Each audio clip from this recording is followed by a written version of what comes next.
počinješ zvati dom.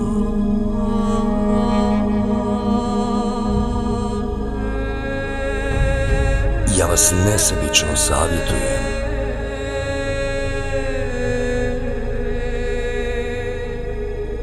i pričam priče.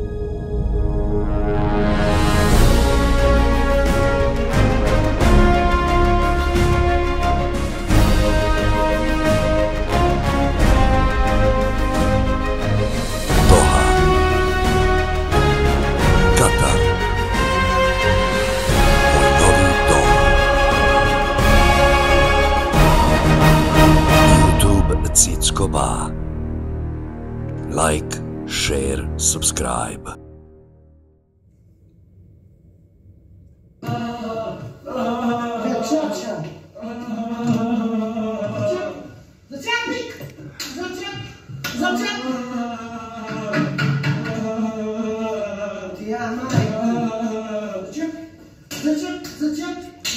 Uposlenici Zavoda Pazarić koji su nam ustupili snimak kažu da je nas... Svako dobro Bosno i Hercegovino, svako dobro Zavodu za zaštitu djece sa invaliditetom i omladine.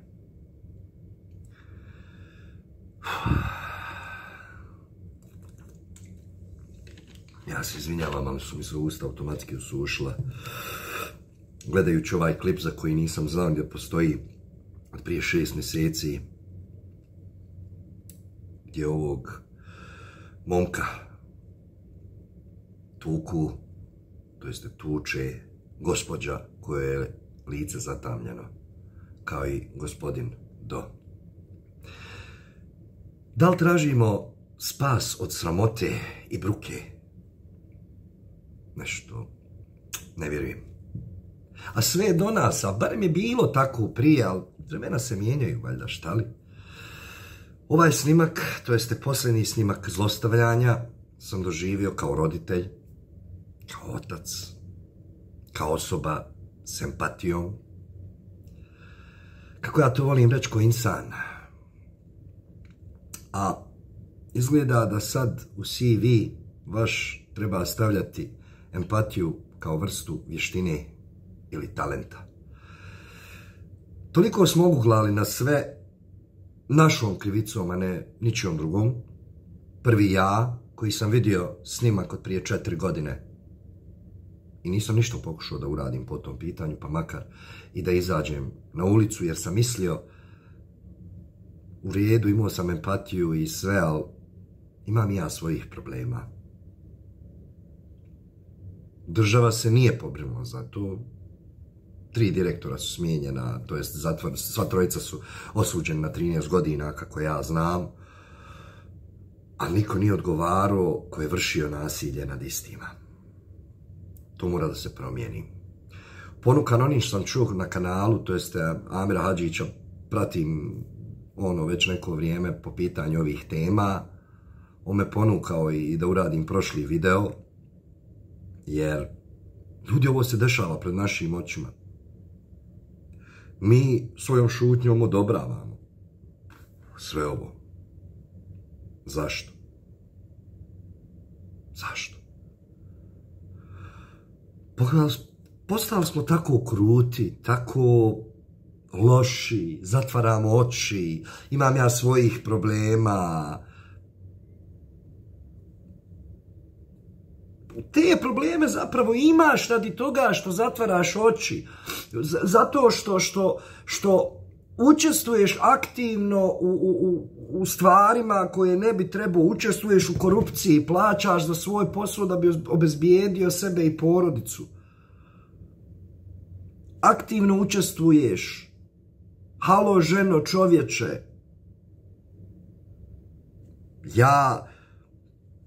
Kome će ta djeca iz zavoda se obratiti? Kome će oni reći? Ko će njih slušat? Pa valjda imamo toliko empatije da stanemo iza te djece. Evo, barem ovako. Evo, još sam kod Amira na kanalu vidio momka, njega znam, mislim, od prije kroz njegove blogove ili vlogove. Momak priče iz kraja. Stvarno momak konkretno priča, ne koristi taj influencerski neki, evo ja išao ovo, promovisao ono, kupio ono, nek čovjek priča o životnim problemima koji se susrećemo svaki dan, zatvorimo svoje oči i šutimo. Ljudi, vratimo se na to šta će ta djeca, kome oni da kažu, ili još bolje rečeno neki od njih kako da kažu. Oni ne umiju izbaciti svoju emociju na pravi način kako mi to znamo. Ko će stati za te djeci? Da li ćemo nastaviti šutit, da ih gledamo kako ih biju, tuku, ponižavaju, ubijaju ono malo što je u njima ostalo sreće? Mi samo možemo zamisliti. Ma ne možeš stvarno ni zamisliti. Šta ne možeš zamisliti? Ne možeš jer smo kreteni. Jer pustimo da se to sve dešava. Imam i ja svojih problema. Pa bolan čovječe, pogledaj, vežu i tuku i psuju i majku.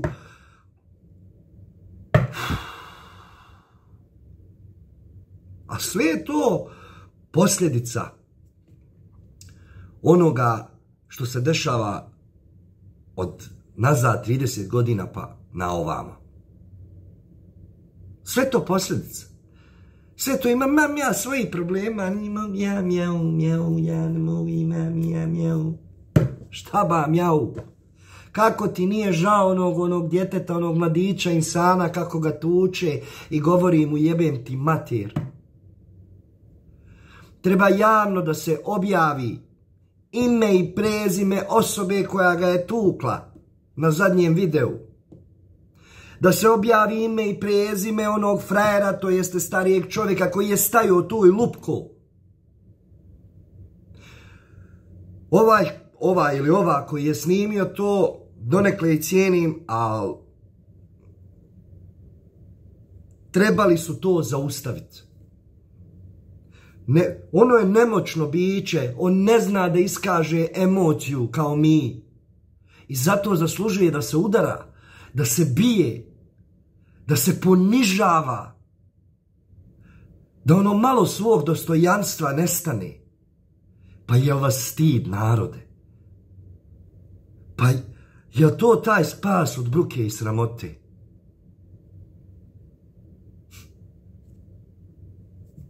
2019. nije se desilo ništa, direktor je osuđen. Šta je sa zaposlenima koji su izvršavali krivično djelo maltretiranja, udaranja djece koje nisu u stanju da se odbrane? Šta je sa tim? Ministar, jel ono Delić? Jest. Nakon viđenog videa nema komentar. Šta je sa tužbama koje su najavljene protiv zaposlenih? Nisam upućen baš najbolje, ali koliko znam, tužilaštvo je radi nedovoljno dokaza zaustavilo slučaj. Kako je to moguće? Pored onakih dokaza, video dokazi, sudski prihvatljivi. Također bi spomenuo jednu našu vlogerku iz Istanbula, Mary M. I na Amirovom kanalu sam baš i poslušao njenu reakciju na ovo. Ja ne znam, nije mi jasno. Ta žena drhti joj glas dok priča. Da smo mi otišli, mi iole normalni. Da su svi iole normalni otišli. Ljudi, ovo nije više stvar ni politike ni ničega. Ovo je stvar dostojanstva momaka i djece i cura koji ne mogu da se zaštite, koji nisu u stanju da se zaštite, koji nisu u stanju da iskažu emociju, nego im treba naša pomoć, pomoć stručnih ljudi da ih oporave, da ih pošalju na pravi put, da im pokažu sreću i ljubav. I vidim još u ovom videu kad sam gledao, kaže probajte prići djetetu da ga zagrlite pa ćete vidjeti njegovu reakciju. Pa jebo ga kralj. Pa jel nas stid? Jel nas stid? Jesmo gdje smo? Jesmo ko smo? Jesmo šta smo? Ljudi dragi, uključujem se u poziv Amira Ja se ne smatram nekim youtuberom, ja sam samo neko koji prenosi svoje priče iz svog ugla, a u ovo ću se vrlo rado uključiti, jer vidim da postoji dosta podrške i od ljudi da nešto izgleda možemo uraditi ovim putem. Također bih pozvao svoje prijatelje, vlogere, streamere koje poznajem da se uključe u istu. Djeca iz Pazarića ne smiju doživljavati ovakve momente. A moramo spomenuti također s političke strane, 4 godine još uvijek nije primijenjen zakon gdje se treba formirati inspektorat za socijalnu dječju zaštitu. Pitamo nadležne zašto? Zašto djeca ostaju nezaštićena?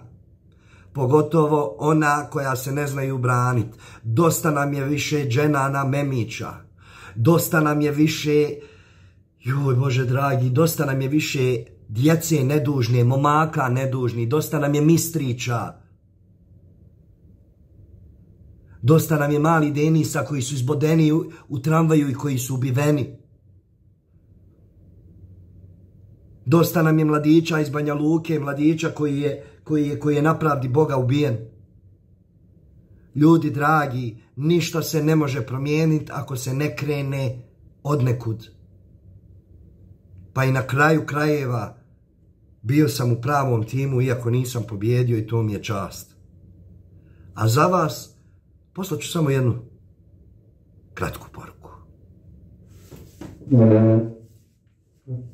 Eto to je svet, eto to su ljudi, prazni i ludi, mali i glupi, tuđi. Ne mogu da ti dozvolim da dođeš, oprosti, ne mogu da ti dozvolim da dođeš, razumi. Jer eto to je svet, eto to su ljudi, prazni i ludi, mali i glupi, tuđi. Ne mogu da ti dozvolim da dođeš, oprosti, ne mogu da ti dozvolim da dođeš, razumi. Dodijelit će ti veru i bit ćeš te vere i ginut ćeš ako treba za tu veru bez veze. Objasnit će ti da to Bog hoće od tebe. Oni što ga gledaju kroz prizmu svoje čudi bedne, ulizuju se njemu isto ko u firmi šefu. Mole kad smindri